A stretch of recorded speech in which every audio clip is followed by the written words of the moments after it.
Hey, welcome. Uh, this is a remarkable game by a friend of mine in our chess club. And I really have to show you this game. This is Odoker, and he became an animal. I think when he started the chess club, he was in the 1800s, and here he was in the 1800s. And he played a guy that is rated at 2033. He's 1878. Now, Odoker went over 2000 in just like 8 months. He was an animal. But this game, I want to show it to you because of the way Odoker played it.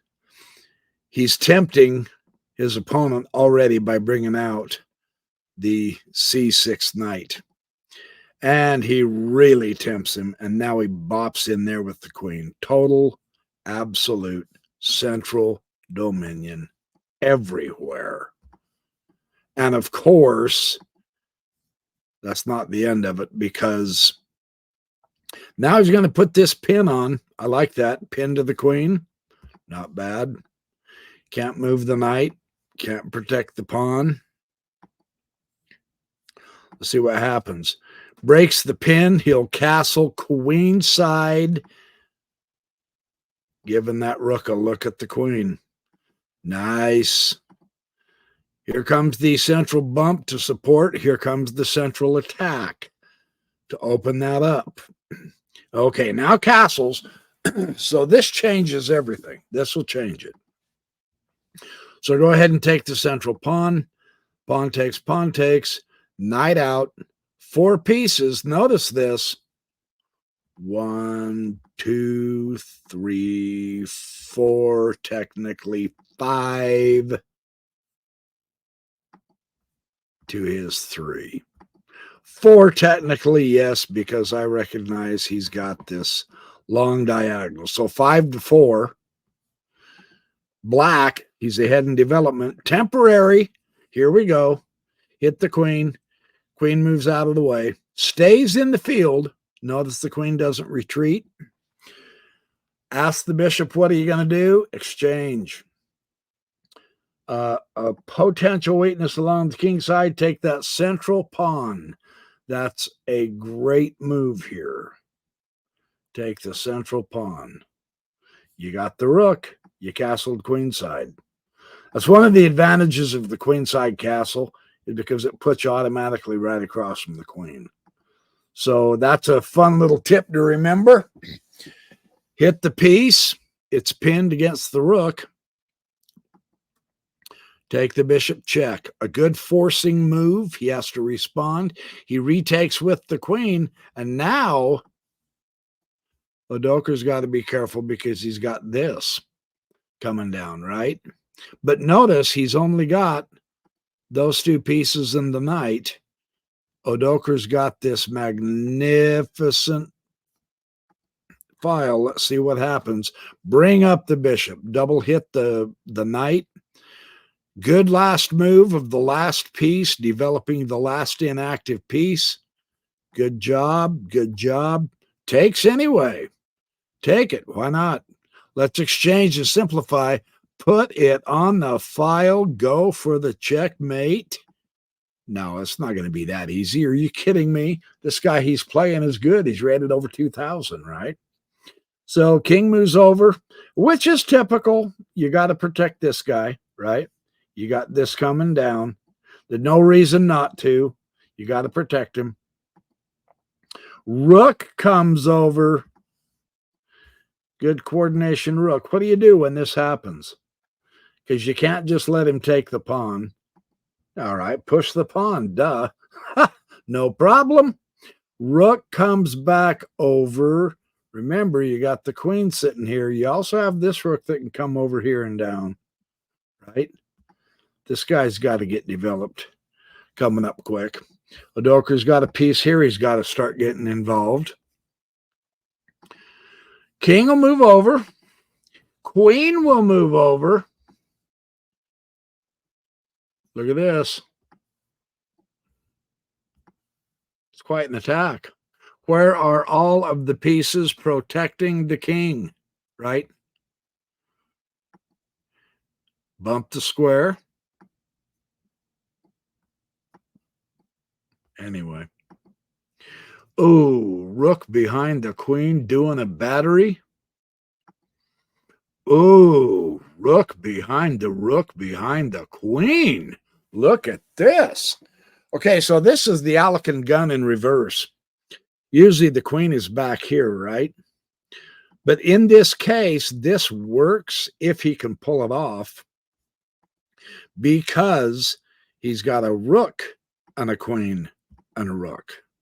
Okay, so the very important question is, what is the next move? No! There's the blunder of the game right there. The best move was bishop f4. Hitting here, and you've got a double duo hitting there. Because he's not gonna come down here. Yeah, that was the move he needed to do. And that was the move the computer said. Bishop f4 over here, bishop f4 was best because of that. And once you do bishop f4, then you have to do c6. Yeah. And with c6, now you've got an attack, but you've got weaknesses too. So now perhaps the rook can come in and get rid of this push. Probably not the best way to do it, but that was the move that he needed to do.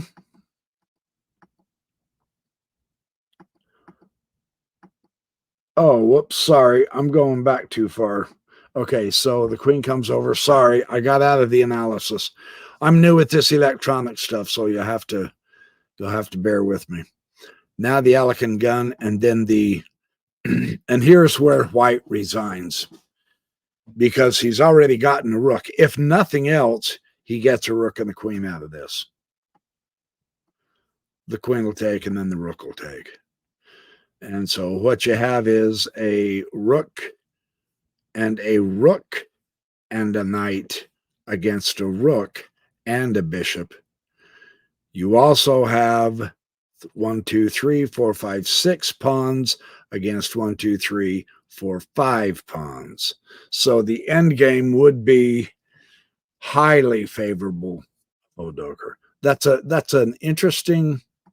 See, this is an interesting tactic when you've got lined up pieces like this. Going over gives you a chance to get 2 pieces for 1. Then he has to retake, and then 2. So you get a rook and a queen for a queen. Nice little game by Odoker. One of the other parts of this that I thought was extremely interesting was how right here, this is a good example. One of the things Odoker did that I thought was really exceptionally cool, he's still got his 2 pieces down here. Whoop, sorry. Oh, now I really messed it up. Where's it at? No. I'm sorry. Yeah, he's got his 2 pieces down here undeveloped, but this one's available to be used. And so he uses it. He exchanged the queen, and then he brings it out. You notice he doesn't try to make hay with this rook just yet. He can't anyway. There's nothing he can do. This aisle is closed. You can't go there. You can't go there. You can go there, but for what purpose, right? That's not going to do you any good. You can't go there. You can't go there. So the aisle is basically closed for a single rook. So, and his queen is way the heck over here on the side, and his knight is way back. The knight needs to be forward, right? Or here. Here or here. So his position isn't really good at this point. So what do? You get the rest of your pieces activated. I love how he did that. And it's a forcing move to attack. He's got 1, 2, 1, 2, 3, 4, 5 pieces. Odoker has 1, 2, 3, 4, 5 pieces. So he's happy to exchange to simplify for a very important reason.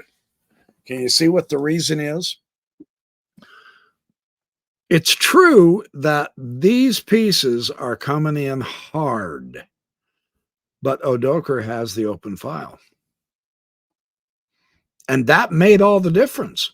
That's the other feature about this game that was so very important to notice. That open file made all the difference. So you bring your other piece out and he protects. Go ahead and exchange. Get rid of the minor pieces. No, don't go pawn hunting. No, that's not going to do you any good whatsoever. That's the other thing I wanted to point out to you. He didn't go pawn hunting. He came back to the center, right? See, had he gone pawn hunting, now true, he can still get back to where he went, right? But that's a move. And with that move, he gets to activate his other rook. And Odoker never would have got the attack because then the rooks would have swapped off. The rook would have swapped. The queen would have taken the rook.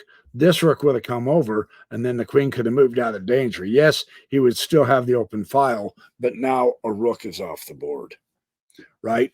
All because he pawn hunted. It's better in this instance to do what he did. He brought the queen right back to dead center. Now his opponent came back as well,